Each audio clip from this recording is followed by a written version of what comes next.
Bună ziua, dragii mei! Un Marte retrograd periculos se apropie.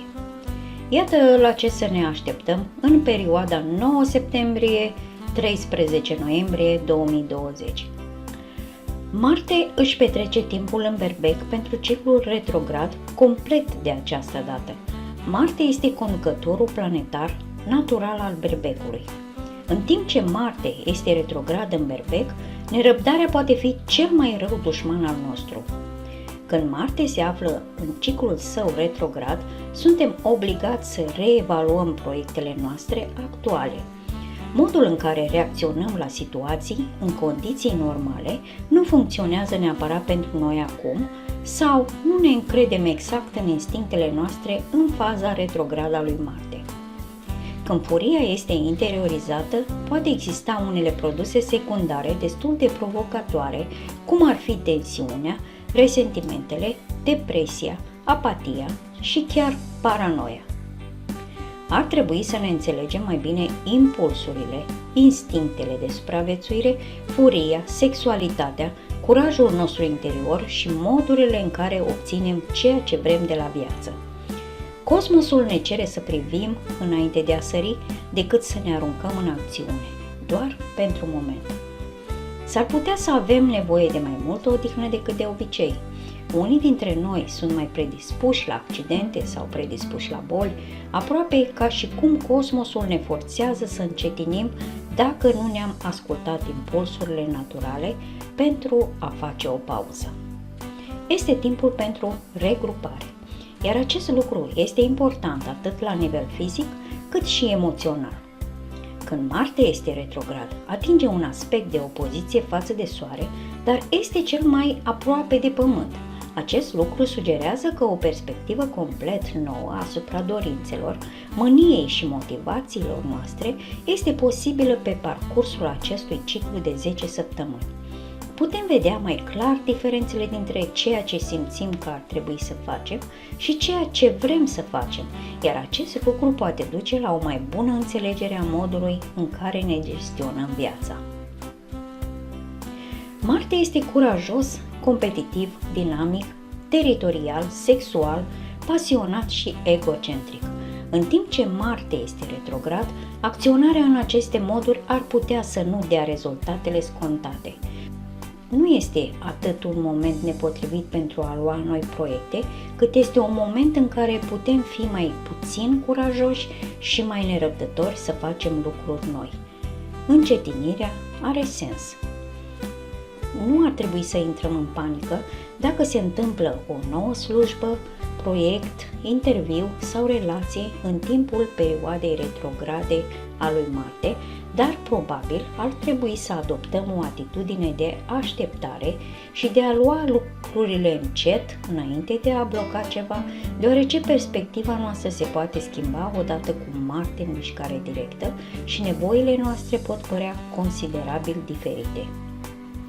Poate exista o dorință mai puternică decât de obicei de a reveni la remedierea vechilor probleme și mai ales a dezacordurilor.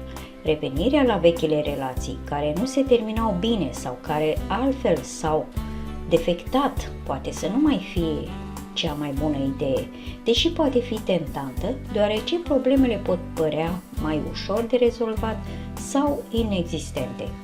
Cu toate acestea, după întoarcerea directă a lui Marte, frustrările pot apărea din nou. Este de fapt un moment foarte bun pentru a privi înapoi la o relație sau a depune eforturi dintr-o nouă perspectivă, una care este mai puțin tulbure de furie, dar nu atât de înțelept pentru a lua decizii finale pe baza a ceea ce vedem sau experimentăm acum. Berbecul ne guvernează inițiativa, personalitatea, munca independentă, curajul de a ne exprima și independența, printre altele. În timpul ciclului retrograd al lui Marte, este posibil să trebuiască să ne reevaluăm abordarea asupra acestor chestiuni. Este posibil ca circumstanțele să fie de așa natură încât să ne simțim obligați să o facem. Putem experimenta probleme de vitalitate sau de sănătate reduse, în special cele asociate cu zonele conduse de berbec, fața și capul mai ales. ar trebui să avem grijă suplimentară cu medicamentele, conducerea vehiculelor, utilajele. Am putea supraestima ceea ce suntem capabili să facem. Iată deci cum va influența această retrogradare fiecare semn zodiacal în parte. Berbec-ul și ascendent în berbec. Toate ciclurile retrograde a lui Marte te afectează la un nivel foarte personal, deoarece Marte este conducătorul semnului tău. Dacă aveți un ascendent în berbec, Marte este conducătorul graficului vostru, iar Marte retrograd vă poate afecta pe plan fizic, precum și cum sunteți văzut de alții. Este posibil să nu vă afirmați sau să declarați ceea ce doriți la fel de direct ca în mod normal și puteți fi retras și introspectiv. În perioada 9 septembrie-13 noiembrie 2020, Marte este retrograd în prima voastră casă solară și în semnul vostru. Vă revizuiți afirmația de sine și capacitatea de a vă urmări dorințele. Aveți grijă să nu permiteți ca dorințele neacceptate sau îngropate să vă conducă comportamentul. Marte este conducătorul vostru, făcând acest ciclu deosebit de relevant pentru spiritele, prezentarea și sănătatea voastră. Inițiativele personale și încrederea sunt afectate. Este posibil să nu vă simțiți bine dacă începeți demersuri noi pentru moment. Ați putea fi puțin obosit și mai predispus la accidente, așa că asigurați-vă că vă odihniți. De asemenea, examinați modalitățile prin care furia v-a ajutat sau afectat viața și veniți cu noi modalități de a o gestiona.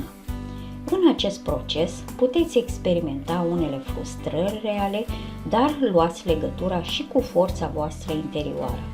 Este timpul să vă regândiți, să vă revizuiți și să vă reorganizați planurile. Răbdarea este importantă acum. Taur și ascendent în Taur. Toate ciclurile retrograde a lui Marte vă afectează în mod deosebit intuiția și problemele spirituale, deoarece Marte stăpânește aceste zone ale vieții voastre în harta voastră solară. S-ar putea să descoperiți că sunteți mai puțin capabili să vă bazați pe intuiția voastră în această fază. Această fază retrogradă are loc în sectorul vostru de confidențialitate. Este important să aveți grijă de obsesia problemelor private sau a preocupărilor legate de trecut. Acest ciclu stârnește orice furie, sentimente și dorințe neobișnuite, trecute cu vederea sau îngropate, pe care le-ai ignorat. S-ar putea să vă gândiți de 2 ori înainte de a dezvălui sentimente și ați putea avea de-a face cu o anumită indecizie sau cu o nevoie crescută de odihnă. Fii atent la înșelăciune și falsitate la alții.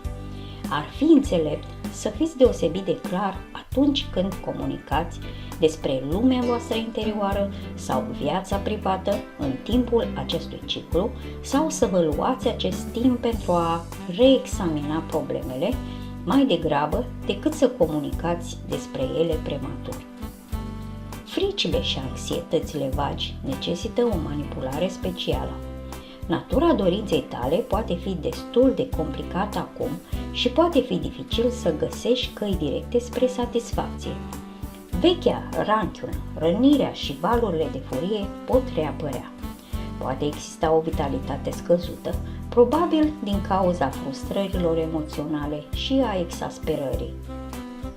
Folosiți această perioadă retrogradă pentru a regândi, revizui și reorganiza. Acesta este un moment bun pentru a afla cum vă afectează viața, sănătatea mentală. Acordarea unei atenții sporite nevoilor voastre de odihnă, recuperare și liniște vă va aduce beneficii. Gemeni și ascendent în Gemeni. Toate ciclurile retrograde a lui Marte vă afectează în mod deosebit prieteniile, asociațiile de grup, veniturile din afaceri și dorințele, deoarece Marte stăpânește aceste domenii ale vieții în diagrama voastră solară. Provocările sunt posibile acum.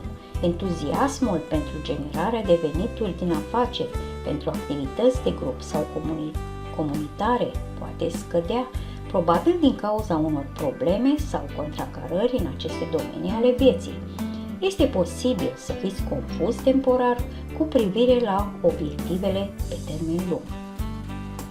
Poate exista o întoarcere la o prietenie veche sau să reapară probleme din trecut.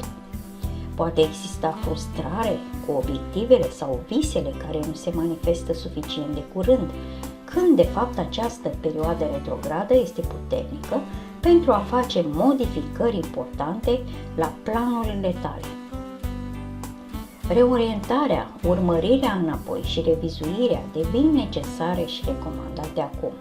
Anumite proiecte ar putea avea nevoie de o atenție suplimentară înainte de a continua cu ele. Cel mai bine este să evitați luarea de decizii și este înțelept să economisiți energie. Racul și ascendentul în rac. Toate ciclurile retrograde ale lui Marte te afectează în special în ceea ce privește cariera, viața profesională, ambiția, relațiile publice și reputația ta, deoarece Marte stăpânește aceste domenii ale vieții tale în diagrama ta solară. Blocarea, obstacolele, provocările sau contracarările aparente te pot alerta cu privire la necesitatea de a-ți reorganiza energia și entuziasmul pentru aceste chestiuni, de a reevalua obiectivele sau de a schimba și ajusta planurile.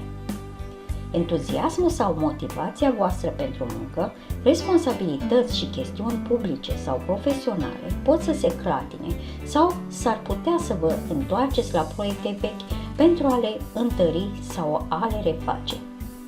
Sentimentele de mânie sau resentimente îngropate ar putea să apară.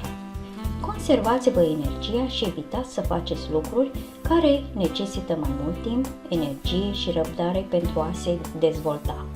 Acesta este un ciclu excelent în care puteți edita proiecte deja în desfășurare, dar nu este ideal pentru inițiative noi. S-ar putea să vă simțiți mai puțin încrezători sau pur și simplu mai precauți acum. Rețineți că Marte este direct, spontan, curajos și instinctual, dar când este retrograd așa cum este în perioada 9 septembrie-13 noiembrie, funcționează diferit. Unele proiecte se pot opri.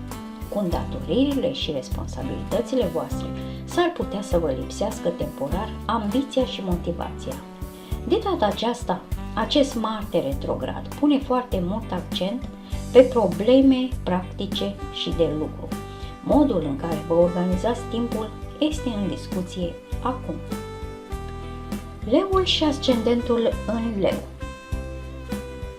Toate ciclurile retrograde ale lui Marte te afectează în domeniile credinței, înțelepciunii, perspectivei, filozofiei personale, învățământului superior, călătoriei și aventurii, în general, deoarece Marte stăpânește casa noua solară, care la rândul său stăpânește aceste chestiuni. Perspectiva voastră asupra vieții în ceea ce privește imaginea de ansamblu ar putea fi puțin mai prudentă și s-ar putea să constatați că aveți temporar mai puțină credință. Entuziasmul vostru pentru experiențele de viață, sistemele de credință sau religie, învățământul superior, călătoriile, filozofia personală sau aventura în general pot scădea, probabil din cauza unor probleme sau contracarări, întârzieri sau reorientare. Unele proiecte se pot opri. S-ar putea să puneți la îndoială unele dintre convingerile, subiectele de interes sau studiile cu care ați lucrat recent sau ar putea fi necesar să vă refaceți studiile sau un proiect de publicare. Problemele juridice ar putea avea nevoie de o a doua privire. De-a lungul acestei perioade retrograde, este adecvat să încetiniți, să faceți backup și să revizuiți. Entuziasmul pentru anumite zone ale vieții s-ar putea schimba. Perspectiva și pofta ta de viață deocamdată s-ar putea să nu fie atât de naturale sau spontane pe cât au fost. Căutați noi modalități de a revigora vechile pasiuni, studii sau interese. Fecioară și ascendentul în Fecioară. Toate ciclurile retrograde ale lui Marte te afectează în domeniile intimității, partajării și finanțelor, deoarece Marte stăpânește aceste zone ale diagramei tale solare. Problemele intime pot deveni mai intense și mai complicate în timpul oricărei faze retrograde ale lui Marte. Proiectele sau inițiativele financiare comune se pot opri sau puteți fi mai puțin încrezători în a vă exprima în mod personal. Intimitatea se poate simți. Gestionarea furiei ar putea fi în regulă acum și este o perioadă puternică pentru a analiza modul în care v-ați afirmat împreună cu un partener. S-ar putea să existe o luptă cu dependențele, datoriile, sprijinul sau mărirea temerilor și fobiilor care v-au condus comportamentul. Vestea bună este că aveți șansa de a le gestiona mai bine pe măsură ce le vedeți dintr-o nouă perspectivă. Ambiguitatea, întârzierile sau blocarea cu finanțele, în special datoriile și banii sau resursele partajate, ar putea domina acum, făcând necesară reorientarea, retrocedarea și revizuirea. Entuziasmul pentru problemele intime, în general, poate scădea, probabil din cauza unor probleme sau contracarări în aceste domenii ale vieții. Un iubit sau chiar voi puteți fi deosebit de intens sau obsesiv. O relație veche care s-a încheiat prost poate să vă ocupe gândurile sau un vechi iubit poate reveni. Poate fi mărirea dorințelor neexplorate. Afacerile financiare pot necesita o refacere sau o a doua privire. Balanța și ascendentul în balanță. Toate ciclurile retrograde ale lui Marte vă afectează în zonele de parteneriat strâns și negocieri, deoarece Marte stăpânește aceste zone ale diagramei voastre solare. Entuziasmul pentru un parteneriat sau venirea unui partener ar putea fi un deplin. Un partener ar putea fi mai puțin direct sau mai greu de atins. Proiectele sau inițiativele de parteneriat sau negocierile s-ar putea opri sau puteți constata că sunteți mai puțin încrezători în a vă exprima într-un cadru individual.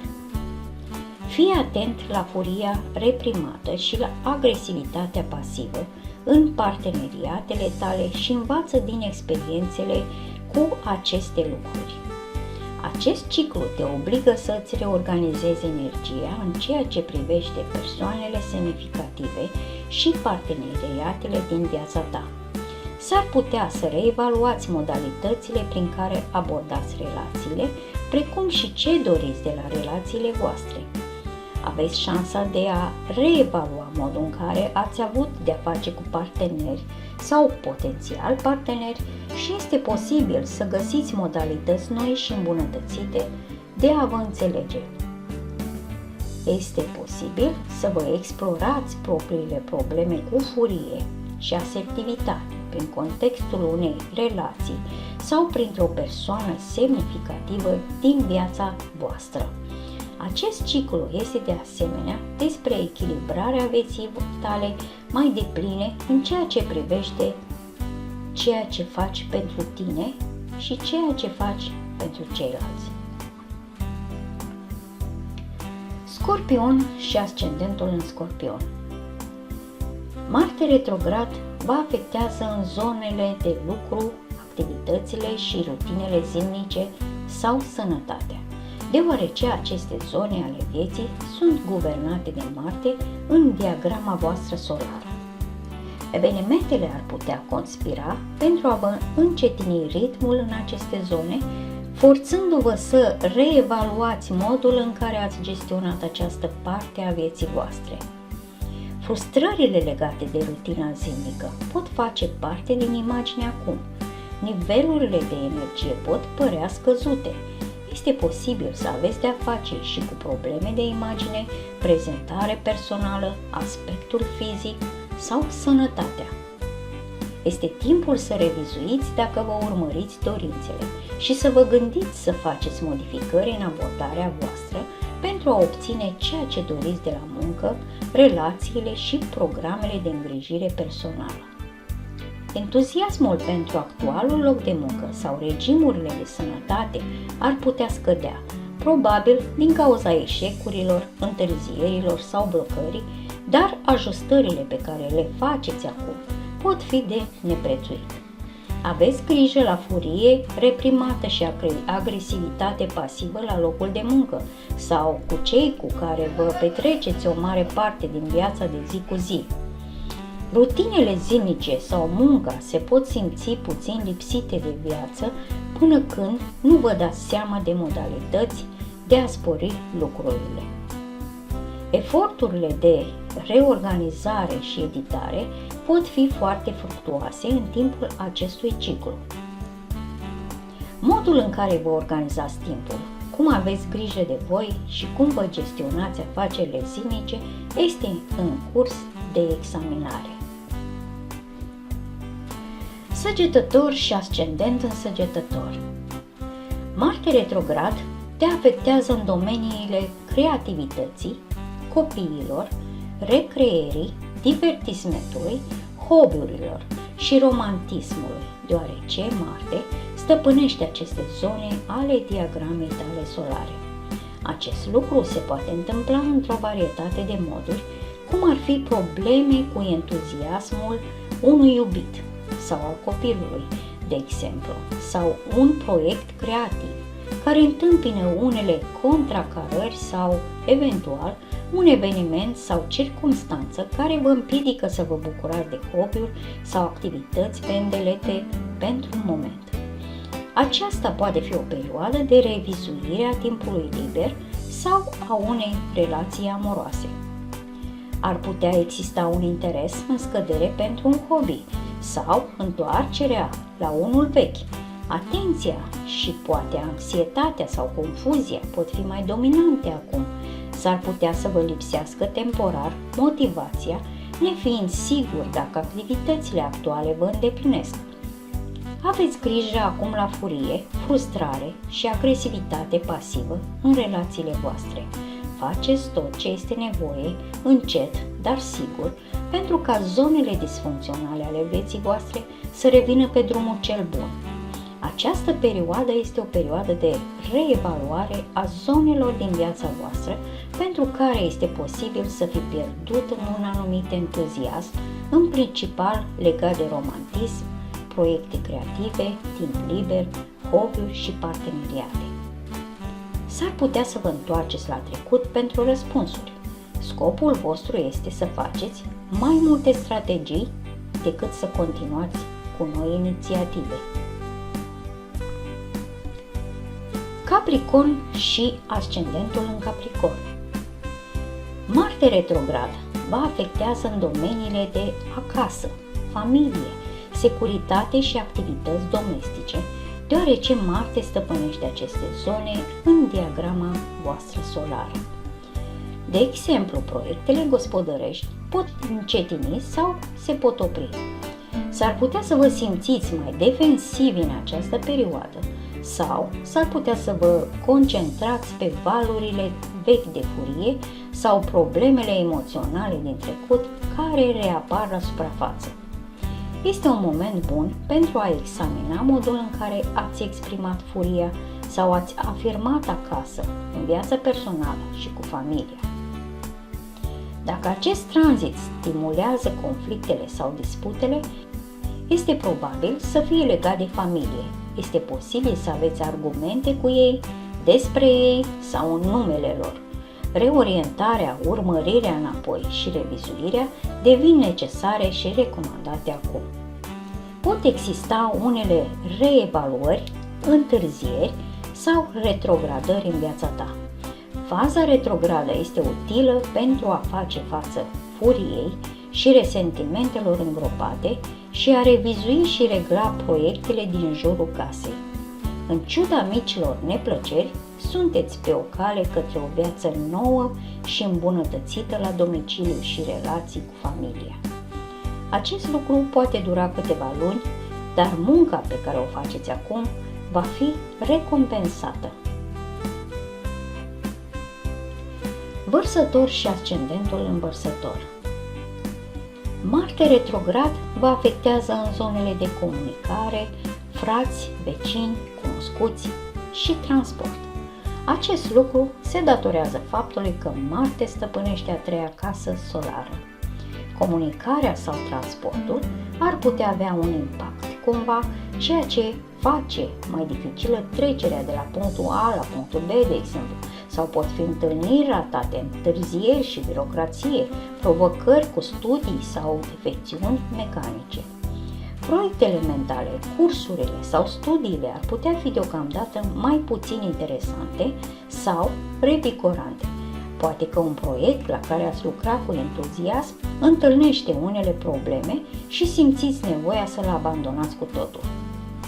Interacțiunile sociale pot fi puțin tensionate, deoarece este posibil să simțiți nevoia să vă rețineți sau există o lipsă de spontaneitate obișnuită în comunicările voastre.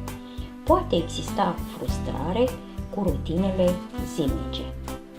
Domeniile vieții în care este posibil să trebuiască să faceți o anumită reevaluare, așteptare sau retrogradare includ învățarea, transportul, studiile, interesele personale, tranzitul, comisioanele și contactele.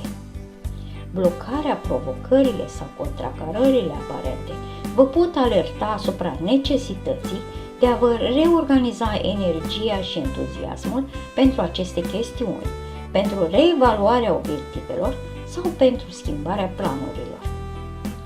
Proiectele mentale, cursurile sau studiile s-ar putea simți mai puțin interesante sau revigorante până când vor apărea noi informații sau vă veți explora obiectivele și dorințele mai profund. Încercați să fiți atenți, în special la ce și cum comunicați în aceste săptămâni. Este posibil să vă întoarceți la vechile studii, lecții sau proiecte sau să întâmpinați întârzieri în cele actuale, care necesită o revizuire și o planificare creativă. Fii atent la nerăbdare cu tranzitul și comunicațiile. Pești și ascendenții în pești. Marte retrograd te afectează în domeniile finanțelor personale, veniturilor, posesiunilor, confortului și valorilor. Aceste zone ar putea fi ambigue sau deocamdată un motiv de îngrijorare și anxietate. Reevaluarea acestor chestiuni devine necesară. Acesta este un moment bun pentru a analiza cu atenție bugetul. Este de asemenea un moment pentru înțelegerea modului în care gestionarea resurselor personale vă afectează încrederea în general. S-ar putea să simțiți destul de multă furie acumulată dacă vă simțiți neglijat, subplătit, subapreciat sau subevaluat pentru contribuțiile voastre. Deși s-ar putea să fiți destul de preocupat de aceste sentimente, acestea vă pot motiva să faceți schimbări la o dată ulterioară. De-a lungul perioadei, este posibil ca unele decizii să trebuiască revizuite. O revizuire a problemelor legate de bani poate fi necesară și destul de benefică acum.